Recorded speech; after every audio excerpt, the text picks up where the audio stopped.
I shortened it up too. Here we go. Ready? Greg, it's okay. Is it recording now? Yeah. Okay. Are we sure Does that this make my boobs look big? I thought you were working out. That's right.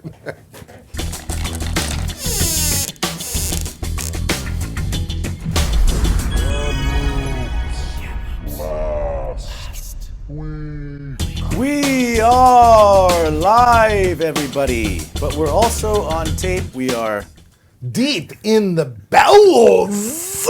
deep down in the bowels of Lease Music, Magic Mike, Chris Folds, Greg the engineer, Bill. I'm not even going to say what just happened. Yes, I am. We're about halfway through the show, and we weren't recording. We're starting again. I think this is going to be, that was a practice round, and this is going to be just really great now and amazing. It is. We have you on here for a reason today. We're doing something different. No funny stuff, no TV, no guest interviews except for you. Mm-hmm. And we're going to talk about what we feel are going to be 5 of the top election issues heading into the civic election. We're going to talk them over and get into that in a little bit. So thanks for being here. I'm excited. I did notice something though, Marty. I noticed that you guys are using your McDonald's coffee cups wrong. What do you mean? Well, you see the little tab? It's not supposed to go up. It's supposed to go in, and you bite it with your teeth, and you drink it like that. That way, it doesn't spill. No. Yes. No, because you see this thing here? You see this little thing here? Yeah, that's marketing faux pas. That goes in like No, that, that's- you that's see? wrong. And you're supposed to be an engineer that makes these things. See, look at this. It doesn't spill. Folds, election coverage. You've been on this, lining up guests for us over the next 4 or 5 weeks. What's going on there? We have 4 of the 5 mayoral candidates who have agreed to come on the show beginning next week. I think Dieter Dudy on the 14th, Ray Dhaliwal on the 21st, Arjun Singh on the 28th, Sadie Hunter on the 5th. Reed Hamer-Jackson can't make it. He doesn't have time to come here. This was his week, but that's okay. We'll interview the 4, and we'll go from there. Yes, and this is a great time for all of you out there the last week who watched our show to tell your friends about the show, get them on board. Thanks to everyone who's watching. We're up to 232 subscribers right now on YouTube, thousands and thousands of Facebook views every week. We appreciate you watching. It's a good time to join election coverage, Memorial Cup season coverage. We're going to be hammering into that over the next 6, 7, 8 months. So yeah, right to May, I guess, is when the Cup's on, yep. Show's not possible without our sponsors, and I want to do something again. We are going to ad-lib. I make up some weird stories by myself, but I thought we were going to include you guys. We did one before. It got erased. We're going to do it again, and we're going to do something new this time. So it's really not ad-libbing. It's repeating what we ad-lib. But we can't do the same thing again. It's going to be different. It's going to be different. All right. But I will start it off the same, because we do this every single day. Us 3, we meet together, and we go for a walk the Rivers Trail, don't we? And then what happens after that? Well, I don't know if you know this, but we are huge fans of Wizard of Oz. So we actually lock hands like that. And I do like costumes, so I dress up as a lion, Scarecrow, and Tin Man? Dorothy. And Yeah. Tin Man sometimes. Yeah, sometimes. And, we skip along the Rivers Trail. And Yeah, and then we work up an appetite, so we're kind of hungry, and we're trying to eat healthier, so we end up at New Leaf. And Herman gives us his bag of vegetables, and we go home and we make a vegetarian omelet. But it was actually interesting yesterday. Before we got there, we were walking along the river. I saw Herman saving a baby. He was saving a baby from sure death. It was unbelievable. It was amazing. Unbelievable. And then a guy in a Ronald McDonald costume, actually it might have been Mike, dove in there. And it's a tiring day. It's a tiring day, and you're wearing all your furry suits. Gets hot. Gets hot. You know, you get a little bit of heat exhaustion, and there's no better place to sleep than a Sealy mattress. From Gord's, which is just down the road from New Leaf there. So It is. it's good to lay down there and then, and refresh yourself with a coffee from McDonald's. Sometimes Gord is up saving a cat from a tree, but once he comes down, he can help us get on our Sealy mattress. It's amazing. Gord's Appliance and Mattress Center, they are hiring right now. That's not fabricated, that's real. Gord's Giving Back program, also a real thing. It's in full swing. They're giving away appliances or an appliance to someone in need every single month. It's a really cool program. You can apply online at gordskamloops.ca. I need to speak to Gord on the Niner. Hey, no, I'm actually Steve, the new owner. How's the fridge working? The fridge is fine, Gord. It's Steve. I got news for you, Steve. It's actually Gord Stevens. And I'm running the show now. Hit the music. I'm Gord Stevens. I own the shop. The fridge freezer dealer with the Monaco top sock. yeah. And peep the brands we got, cause I'm that mid-tag man with that whirlpool of stock. Hot, yeah. All the deals we got, we get you in a mattress, make that party start. It's art in the bedroom and the repair shop, cause you can buy it new or we'll fix what you got. Come on down to Gordon's at 948 Chunky Road. Issue number 1, Folds, take it away. So we've thought about 4 or 5 issues that are foremost in this election campaign. There's a lot, but this one, it's the first one, is basically street issues. It's the homelessness problem, it's the mental health and addictions that sort of lend itself to the homeless problem, and it's a property crime problem that's growing out of the social issues, and it's safety. So every candidate we've spoken to has mentioned this as either the issue or one of the big issues why they're running is they want to get a handle on what we all see is growing, not just in Kamloops, but everywhere, why it's growing. A lot of it's addiction related, a lot of it's the fentanyl in Seattle and Portland and Vancouver, everywhere. So a lot of people are running because they want to address this. Some of them want to do what the city's doing right now, is work with BC Housing, increase the shelters with wraparound supports. We talked about that last week. The ones with supports, such as Mora House, seem to be working better than the ones that maybe don't have the supports. And they also want to they want the provincial government and the federal government to step up more and not have the municipality doing a lot of what they shouldn't be doing. It's not their mandate. So the city is like stretched beyond its limits, trying to be a social worker, trying to be an enforcer. So that is the major issue. And part of the reason we had Mike on today is because he knows more than anyone what it's like to be broken into, have your property stolen or defaced. Yeah, we've had trucks broken into, speakers stolen, tarps. They love tarps. A little housing encampment set up in that we've had to take down, and batteries stolen, all sorts of stuff, and just vandalism. Just See, like we mentioned this before in a previous episode, you can almost understand.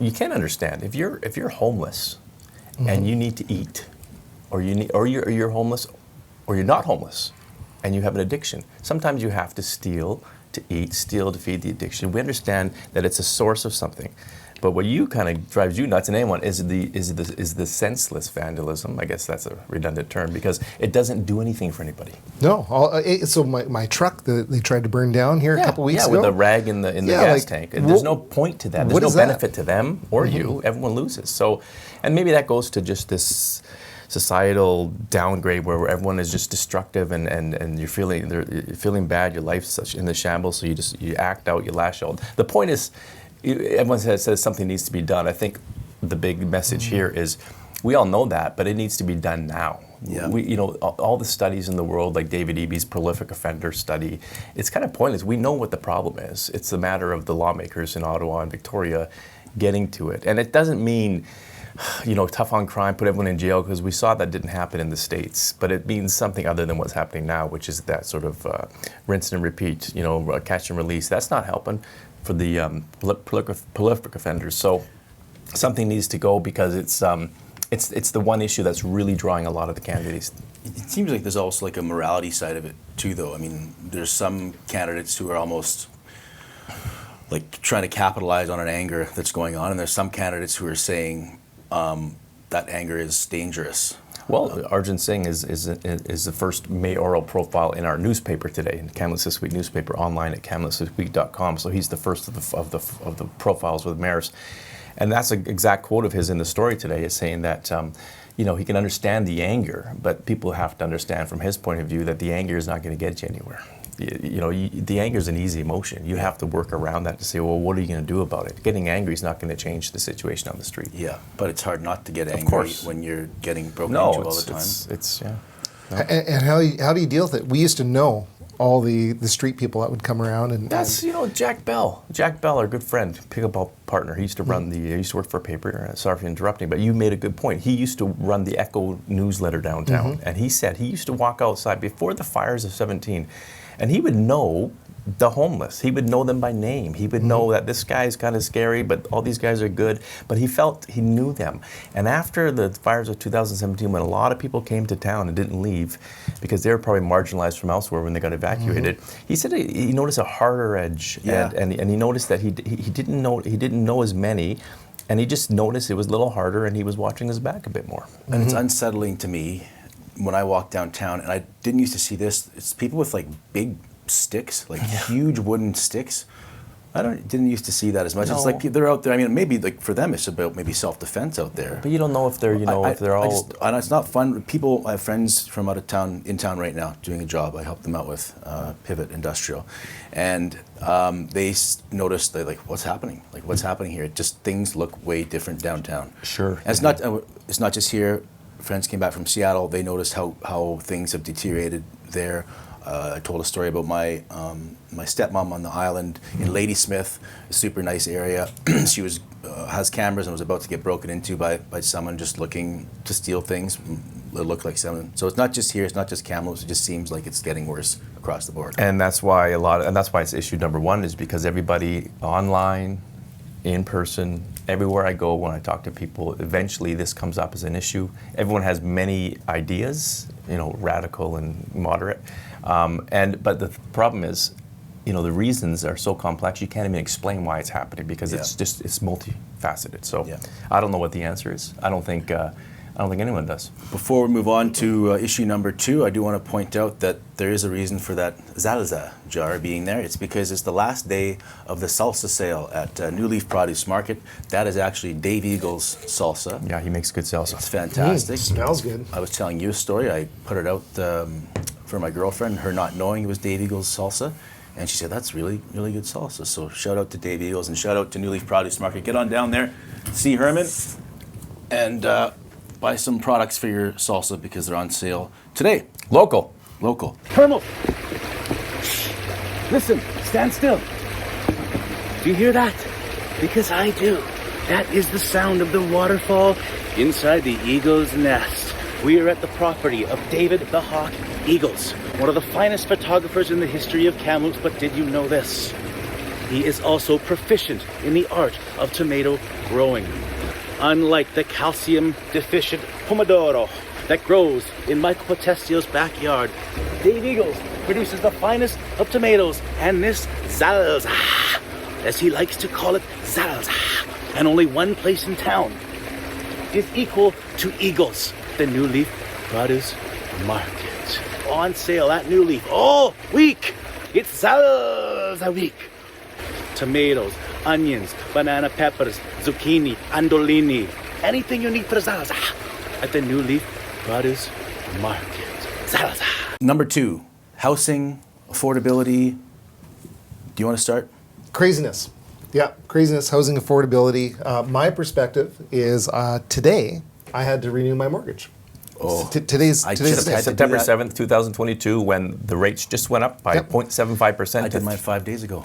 Yeah, and look at this. This is what's happening, right? The interest rates have gone up the base interest rate 3%. 5 hikes this year. The latest is today. Yeah. So so I looked up a couple specs. Average mortgage is about $450,000 in BC. Okay, if you went from January interest rates to now, your mortgage cost went from $2,000 a month to $3,000 a month. $1,000 more on a $450,000 mortgage, just on those little no other changes, just the interest changes. Yeah, unbelievable. I locked in yesterday. In my bank rate, it was 4.94%, but it was down 1.6, I think, was the variable rate in January that people were getting approved for. So, you imagine that's a $450,000 mortgage. What about a $900,000 mortgage? Because the pricing went crazy. You can't buy a house for $450,000. No. So that means that your mortgage payment goes up to $2,000 or $2,000 extra a month. How does anybody afford that? How does a landlord afford that and keep the rents rate the same? I know, it's a domino effect. It's terrible. And that ties into our first issue, which is housing, homelessness. I mean, if the person with a job and a family can barely hang on, what hope does someone who's got addictions or mental health issues and very little life skills? Where are they supposed to stay? Yeah, they can't. I think it's still $350 a month for a shelter for welfare, social services. Yeah, I mean, $350 a month.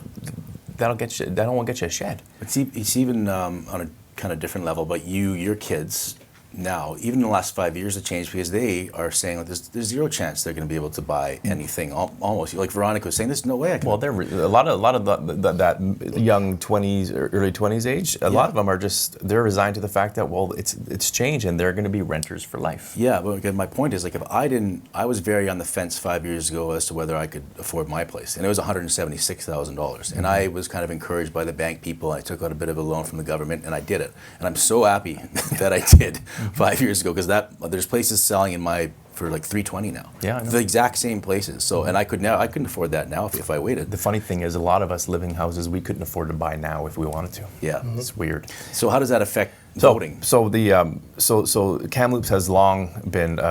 We've always grown out. Like, you go out to Barnhartville, Juniper, Valley View, Bachelor, Aberdeen. It's always been a growing out thing, which also goes against its climate action plan, which we'll talk to in a bit. But so all cities, especially Kamloops, because they run out of land, the developers have said there's no more land to build, so we got to start building up, which makes sense in a lot of ways. Affordability, climate crisis, infrastructure, everything is cheaper, better. So the downtown really should be doing what the City Gardens thing is doing everywhere, like up, and fewer cars because you can walk to work, like a downtown type of living. So that'll be an issue here with respect to zoning. A lot of the CHBA members have said it takes forever to go through red tape to get approval for housing. There's these parking requirements that maybe are archaic. You don't need them anymore. Mitch Fogarty, the guy who owns the Red Beard, has a really good take on development and how we should get away with do away with some of these rules of minimum lot sizes. We need to be more creative. We need more fourplexes. We need more row houses, and we need them fast. We can't wait a year or two to get these things going. They need to be approved right away, and I think you're going to see a big change in that, in not just Kamloops, Kelowna, but all over BC, because that's a big issue that ties into the first issue we talked about.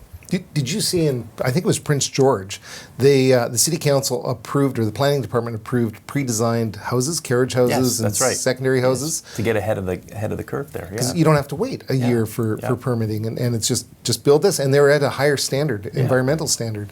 Now, what the city did a couple of years ago, and I think it was Councillor Kathy Sinclair, and it was a really good idea. And at first, when she proposed it, there was a lot of people saying no. She proposed that the city just make secondary suites legal everywhere, but the people should just apply so that it's safe and everything. And at the time, the secondary suites weren't allowed everywhere. Some neighborhoods you wouldn't have them because people didn't want extra cars, and people think it brings the neighborhood down because of too many renters. It's kind of an elitism thing, but I'm sure there's some actual legitimate concerns there. But they passed it now, and I think with very few exceptions, secondary suites can be anywhere in the city. The idea was open up the housing index, help out your mortgage, help someone find a place to stay. So that's something they've done 3 or 4 years ago. They got to keep doing that kind of thinking. Mm-hmm. These are some of the issues we'll talk to our candidates about starting next Wednesday. Dieter Dudy, September 14th. Show can't happen without McDonald's. Proud to say we talk about social issues. Oh, Ba-da-ba-ba-ba. It's just habit for you. It is, It's just habits. McDonald's is a socially conscious local company, and we're proud to have them sponsor our show. A lot of diversity, equity, and inclusion initiatives. So we are educating our crew and staff on different things like pride or just diverse cultures that we have working here. So we talk about like Diwali and stuff like that. That sounds like a really unique position that maybe other companies don't have. I mean, what does it mean to you to be able to have that kind of position? It's really nice. I actually love this position. I get to learn a lot about a lot of cultures, which is very interesting to me. And as well as educating about some things that I'm passionate about. Pride is one thing. I'm gay, so it's nice to be able to educate our staff on stuff like this. Issue number 3. Recreation facilities, master recreation plan. Yeah, we wrote about center. this. Yeah, we wrote about this a few times this year, because the city has a recreation master plan, and they, I think, update it every 5 years or something, and they look forward. And now we're at a point now where it's 2022. I think the last big expansion and construction of recreation facilities 20 came years ago. about turn of the 2002. century.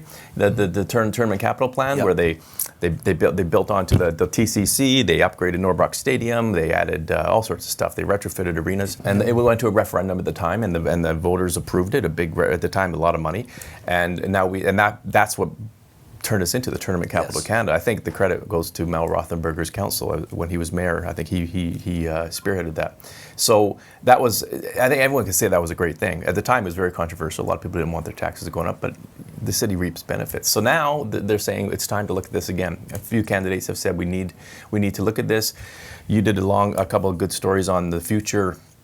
The undecided future of the downtown, of the curling facilities in downtown and the North Shore. The city encouraging them to get together and get under one roof, and it all ties into ice sheets in the city. Ask hockey people how they feel about that. But what's at the top of the list right now? It's not, I think it's the arts. Yeah, and at the top of the list, and that's not just based on some councillors, that's based on public survey, is an arts center. And I know the arts center is hugely divisive. I know a lot of people think that only the elite will go there and they don't want the taxes going up. But that is the number one issue a lot of people want, also with ice. Also, indoor gym space is on the list too, which is why Memorial Arena in the future may become an indoor gym thing. That's what they're talking about. But the Arts Center is a big one.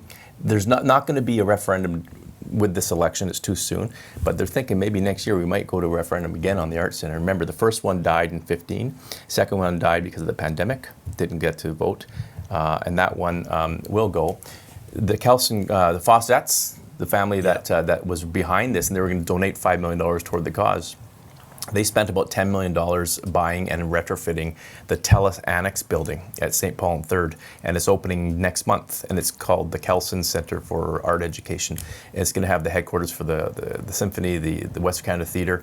They're going to have some classes in there. It's and that's what they want it to grow from. And behind there is that big parking lot that used to be the home of the Kamloops Daily News in the Bay. The city owns it, and that's where the Arts Center will go if we ever approve it. And Mike, I'm sure you have thoughts on this. Matt, the city needs space. We need meeting spaces. We need box spaces. We lost two really key places when Northern Trailer bought up the Mount Paul Center and the KXA grounds. Right. There was a 1,200 seat side and I think a 2,400 seat side. And it was just an open box room. And we did so many events, so many conferences, that kind of a thing in there. And when that closed, that made a huge impact to our business, but also the people that would come to town. I've had the good fortune to travel around a lot of places. One place that I thought was really forward-thinking was Penticton. Their conference center is huge. I think it's a 4,000 seat conference center. It can be divided into 3 sections. Well, I've done a ton of different conferences in there, and it's really well laid out, and it attracts a lot of stuff to the city. Stuff that we can't get because we just don't have the conference space. Nope. So having a performing arts center to have a big area for bands to play in or theatrical things to go on to is important, but also having just open space is really important. So how are potential candidates using that? Well, there's a few candidates who have mentioned that as being part of their platform. Mike O'Reilly said we need to get on that, and he's an incumbent councillor. Dale Bass is in favor of it. I'm sure there are council candidates who are not in favor of it because they don't think it's not. They'll say we're not against the arts. We just don't think right now is the right time. Right. I don't want my taxes going up.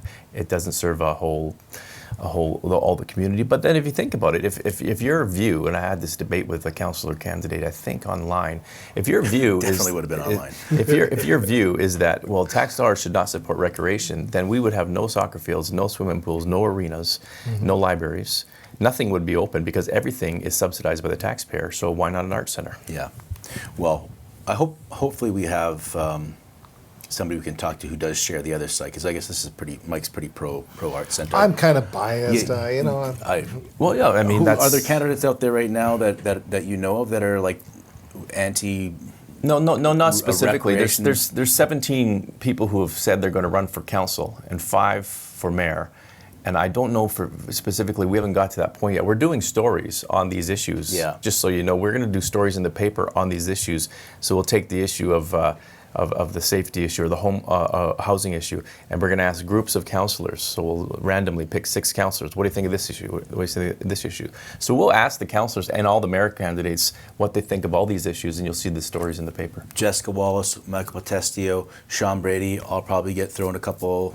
Yeah, You yeah, need to go and do Sean will be. Yeah, profiles. yeah, we'll all be in there asking these questions of the candidates between now and election, so people can read in print what they have to say about it. And again, right in Mike's seat, wearing less tight shirts The than hot him. seat. would Yeah. be- We'll ask them, what do you think about this? And straight up, do you or don't you support it? If not, why? If so, why? And then people can, and then of course we'll, in the paper in here, we'll tell people where they can find the websites of the mayor candidates anyway, so that they can go on there and get more information. Okay, let's move on. Number 4, climate change, climate crisis. You want to start with that one? Well, yeah. The plan, the action plan adopted June Yeah. 29, 2021. Yeah, the action plan was adopted, I think, by a vote of 7-2, which was surprising because people thought it'd be a closer vote. It's basically the passion project of Arjun Singh, who's running for mayor, and he pushed this whole thing through, and he calls it big ideas, and he thinks that everyone, whether you're individual on a street or whether you're as big as China, everyone should be working to reduce their emissions to try to get a handle on climate change, the climate crisis. There are other people, I'm included, which I think it's over. We're past that, and we should work on mitigation, because I don't think you can do anything now. It's not gonna help. But nevertheless, the city has a plan. Ambitious plan, but the problem with these plans is that that you want to go. Canada, BC, Kamloops always has a plan to say we're going to reduce emissions by this much by this year, by this much by this year, and it always fails. It has never succeeded, not once, because we are. And then on the same hand, you want the economy to grow. Well, you can't have the economy growing and cut your emissions at that rate. Anyway, the city is on board with this thing. It's a pretty ambitious plan. 30% reduce greenhouse gas emissions by 2030 and up to 80% by 2050. That's right. And that 2050 is also at which time the provincial government has said they're going to ban gas-fueled cars, I think by 2040. Whether that comes to fruition, we'll know when we're old men. What do you think about self-driving cars? I don't like the self-driving cars. I think it's going to be a disaster. Well, it's already killed a few people. It's Arizona, a disaster. San Francisco. I got my buddy Drew Duke and I clash over this. He thinks it's going to be the safe transition into... Well, I've heard for 10 years now that the trucking industry is going to be changed because of self-driving cars, and we're nowhere near that yet. I don't think it's going to happen. Can't tell if there's a pothole on the road and people just go... You know what it is? I think it's like when we were kids and they say in the year 2000 we'll be driving around spaceships. Well, the same thing. Cars, I don't think the self-driving car. I think it'll be a niche thing, like the Segway. Remember the Segway? It's going to revolutionize the world, and one of the creators crashed and died. Well, circling back to our conversation about a Segway, it's like this ties into active transportation and bike lanes in the city. And that I think is great, because I think when I say it, I think there's nothing we can do to. We can't. It's over. The tipping point's gone. No, it is. But it doesn't hurt. It doesn't hurt to keep trying, because being cleaner and healthier is always a good thing. There's nothing wrong with it, and there's nothing wrong with spending some money on bike lanes and on reducing emissions. There's no net negative to it, aside from maybe a little more tax dollars. But if the people doing it think they're going to change anything worldwide, they're deluding themselves. It's not going to happen. But there's nothing wrong with it. That path that goes up Peterson Creek, I think it's wonderful. I love that path for biking. When I see more of those green bike lanes, I think it's a great thing. We're in a revolution right now of personal transportation. So the scooters, the electric bikes. Before, you had all the scooters, but now they're starting to become fun, and they're starting to have range. And they go fast. And they go fast. In Vancouver, they were going nuts. And it's nice that the city has these kind of lanes and everything to be able to go on. I can see that helping reduce emissions. Sure. But 80% reduction of emissions, that's a lot. It's a nice goal to reach for. Whether they're going to get there is, I wouldn't bet on it. And BC is already leading the pack in the world for clean energy and sustainable energy. But our emissions just keep going up, though. Yeah. Is that cars? Cars. It's with the marine traffic. Apparently, the cruise ships contribute a lot to it, but you can't stop them because that drives the economy. We should ban lawns, by the way. Still, I'm on that. No more lawns. No more watering lawns. Everyone, that should be gone. It's just all about aesthetics. I got some nice lawns in my neighborhood. No, that's a disaster. Micro clover. What's that? That is the new lawn. Clover. I got clover in my lawn all over, and I got bees coming in there and everything. You train it; it doesn't go up any higher, and it covers, and it's soft to walk on. Yeah. And it's good. Jen Still have Pellet to from probably TRU was water talking it. to me about it Guarantee you get yesterday. your mower out there, gas flying out your mower, wasting water. We don't have water wars coming up because you want your green lawn. Actually, I have a plug-in lawnmower, which I haven't had for 10 years, so no emissions. 2, wasting water. We have an abundance of water here. Just because it's dry in the Sahara doesn't mean we shouldn't. We have tons of water. It's all just about vanity We have tons and of water. aesthetics. And hey, look at me and my special green lawn, and it's just killing the world. No lawns, ban lawns. You're going to get a goat, aren't you? Number 5, property taxes. Is this? You think this is? It's an issue. It's always an issue. Or do we just need 5? We'd round it out. No, it's always an issue because it ties in with the cost of living. Like Mike just mentioned, the cost of your mortgage is going up. Your property taxes every year go up. Now, this year, 2022, we had the highest property tax, I think, in 20 years this century. It was 4.94, 5%. And historically, our average since I've been here since 2005 has been 2%. Which is basically up until now was the rate of inflation or cost of living. Now it's crazy. So we went up 5% for various reasons, COVID-related stuff. Next year, you won't see it go up 5%, I don't think. But that's always an issue, and people are always on that. And from that, affiliated with that, are the fees you pay. You know what the biggest complaint we get for letters to the editor every winter? Snow clearing. They're not doing it good enough. Yeah. They're not doing enough of it. They don't know how to do it. Where's the salt? Like everyone's an expert, right? Yeah. It depends where you live, I guess, because I used to live in Aberdeen, and a few times I couldn't get out of my cul-de-sac, and I was pissed. I had to take the bus to work because my car couldn't get out. But I understand. Well, you should be anyway to reduce emissions. Yeah, but I'm not on a main road, so I understand. Okay, once or twice a winter, I'm going to be stuck because I chose to live up on a mountain in a cul-de-sac. Yeah. $5 million house. So yeah, right. No, that was in Aberdeen. Anyway, so the taxes are an issue. The council just approved. They're rolling out next year. A little more cost for us. They collect garbage and recycling once a week now. They're going to add to that organic waste. So instead of throwing your food scraps into the garbage, they'll give you a bin to put under your sink. And once that's full, you put it in a bin in your garage. Hopefully, it doesn't attract flies and rodents and I've stuff. been on the pilot project. Okay, you were okay. So how did it go? It's been going really well. Yeah. We don't have flies. It doesn't stink. Okay. My wife's really into following the rules, so she's been using it quite diligently. And how do you put it under the sink without attracting flies and fruit flies and mice? We just take it out and put it into the bin. You don't let it sit there and fester forever. At the time that we throw it out. I need a lot of work on my recycling. Yeah. A lot. And this will help. So this is another. So this is one of those. What side of the coin do you on? A lot of people say this is great because we're going to reduce the amount of stuff that goes to landfill, which will save you money in the long run because you won't have to spend money in the landfill.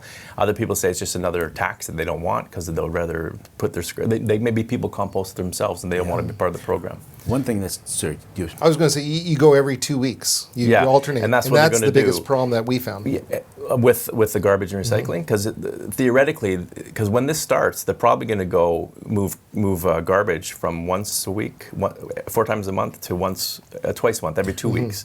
And some people are worried that the garbage is going to pile up. The city's theory is that, well, if you do the composting properly, you won't have as much garbage because half of your garbage that was going into the garbage before was organic waste, and now it's going to be this other stuff that's collected weekly, right? But how would that go? Did you still have a lot of garbage? We've had it pile up a couple times, like when you have a busy type Christmas, that kind of a thing. Yeah. But in general, it's been fine. Yeah. Okay. Yeah. Those are just 5 issues that we thought of last night in between doing our football pool separately. So there are other issues out there, obviously, that people are going to say, well, this is more important. And everyone's going to have their own pet issue that's important to them depending on where they're stationed in life. But these are obviously things that are going to be, that I think affect the widest breadth of people. There's other issues that are a little more narrow and specific to certain people. But these, I can't think of any others other than these 5 that are I'm sure that our viewers and listeners can. So you can email us, klw@kamloopsthisweek.com. Subscribe on YouTube. You can get into the comments. I see all those comments, even the ones I don't want to see. I see them, and maybe we'll address your issues. Maybe you have complaints about our top 5. Let us know on Facebook. Share the episode and help us out and get on board with the show. Okay, anything lighter? Do we want to close the show? Any stories, anything going on in your life that you want to talk about? In my life? Yeah. I wasn't really prepared for this, but now that you mention it, I did something really amazing yesterday. I had a guy that drove all the way from Regina with his River Song guitar to get some adjustments made. He was coming to a funeral, and he wanted to come visit the world headquarters. Wow. And we started talking, and he lost his dog, in which, as you know, I'm a big dog guy. And I lost my dog, and he wanted a custom disc made for inside of his guitar. And so Bill, actually, he's a graphics design artist, actually took the dog print, nose print, and we put it into the center of the guitar. How did you get the nose print from? When the dog passed away, He put it in what? In a, the vet did a print of on the a, nose. like a fingerprint on the ink thing. Exactly. Yeah. That's cool. And so I had to go upstairs because I was dealing with another customer. I came down. I thought we were just putting his name in, and it turned out to be this nose print of this That's dog. really neat. And I teared up a little bit yesterday. It's emotional, and it's kind of. We had a amazing. good moment on our show talking about dogs. It's funny you bring up dogs because I have a story that happened this week, kind of a coincidental small world type story. I have acquired a girlfriend recently. Much younger? Much younger, 32-year-old girlfriend. We should dive into that, but I think that could be a whole show. Yeah, it could be. Anyway, we were just about to leave and go on a hike in Peterson Creek, and none of us had phones or wallets, and we're like, okay, that's fine, we don't need it. And I've had a bad back lately, so I'm like, I'll grab my much older than your girlfriend. Yes, moving right along. Ask your other girlfriend for advice on how to deal with bad backs. I've actually had 3 chiro appointments recently too. It's all intertwined, but that is a story for another day. Now, right before we go out the door, I turn around literally. I'm like, okay, I'll grab my phone just in case my back goes out. So we go out. We're in the middle of Peterson Creek. We catch up to another hiker, and there's 2 dogs, and he immediately looks. He's like, "Is this your dog?" And one of the dogs is not his dog. It's a little dog named Toko. We look, and the phone number's on there. This dog just doesn't look like it should be where it is. It's in the middle of it. It's a tiny little dog. It looks like it's glazed over or something. So I pick up this dog and cradle the dog and call the number on there. There's a lady named Tamara, and she's like, yeah, it's not that unusual for him to be out there, but the fact that you're actually holding this dog is completely, this dog would never let anybody pick it up. This dog was just kind of out of it. And so we walked back up there and delivered the dog back, and a lady named Tamara. And it turns out I wrote stories about her. The kid playing football when he was younger, and without the phone, we wouldn't be able to call this lady, and the dog Toko might be out there. Well, the phone, the dog would probably be nose print somewhere right now. Nose print somewhere. Yeah. I was cleaning the garage. This is a River Song related sort of anecdote. I was cleaning the garage on the weekend, and I picked up my son Atticus, and he put together this barbecue that I got for Christmas last year. Hadn't got around to putting it together. I can't put it together. I'm spatially challenged. And so he's putting it together, and I'm cleaning the garage. 5 hours later, I'm going through something, and I come up with a River Song pick.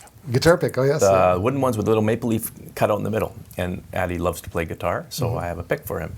And it says River Song Guitars. There we go. So I'm going to give it to him actually this morning when I pick him up to that might be one of the original solid wood ones. And I don't know where I got it from, but it was sitting in this box of stuff, and it fell out. So I got to drive him to True today, and I'll give him that pick. Oh, awesome. Cool. Okay, let's leave it right there. Thanks again to all our sponsors. Next week, it's Herman Holthe and New Leaf Produce Market back in center stage. Last day of their Azalea sale is today, September 7th, so get on down to New Leaf Produce Market. We drink exclusively McDonald's coffee on this show. Ba-da-ba-ba-ba. And Gord's Appliance and Mattress Center, Gord's Giving Back program. Check it out online, gordskamloops.ca. Thank you for tuning in. We'll see you last week.